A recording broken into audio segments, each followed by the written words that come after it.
ഹരേ രാമ ഹരേ കൃഷ്ണ. സമാധാനം എന്തെന്ന് അറിയാമോ? അതറിയണമെങ്കിൽ ഈശ്വര ചിന്തകൾ ഉണ്ടായിരിക്കണം. സൽക്കർമ്മങ്ങൾ അനുഷ്ഠിക്കുന്നവരായിരിക്കണം.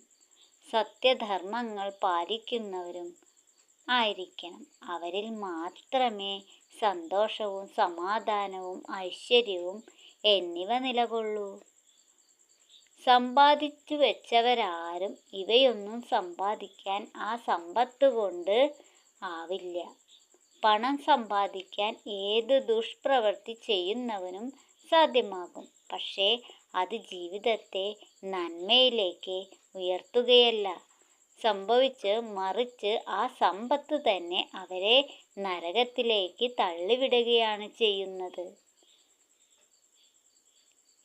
സമ്പത്തിനോടുള്ള ആർത്തി കൂടി വരുമ്പോൾ അവൻ എല്ലാം മറക്കും.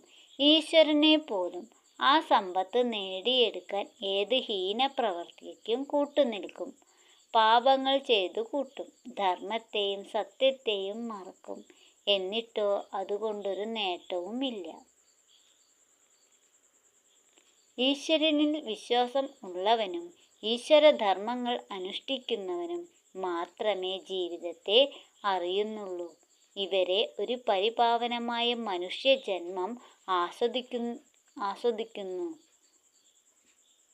മനസ്സ് സ്വതന്ത്രമായി ഈശ്വര സ്മരണയോടെ പരിശുദ്ധമായി ഇരിക്കുന്നില്ലെങ്കിൽ അവരിൽ സർവ്വതിന്മയും വന്നടിയും.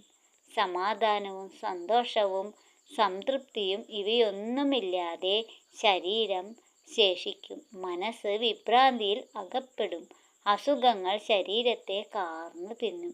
എന്തിനേറെ ജീവിതം തന്നെ നരകത്തേക്കാൾ ഭയാനകമായി തീരും. എന്തിനാണ് നമുക്ക് അതിമോഹങ്ങൾ? എന്തിനാണ് നമുക്ക് അർഹതയില്ലാത്ത സമ്പത്തുകൾ?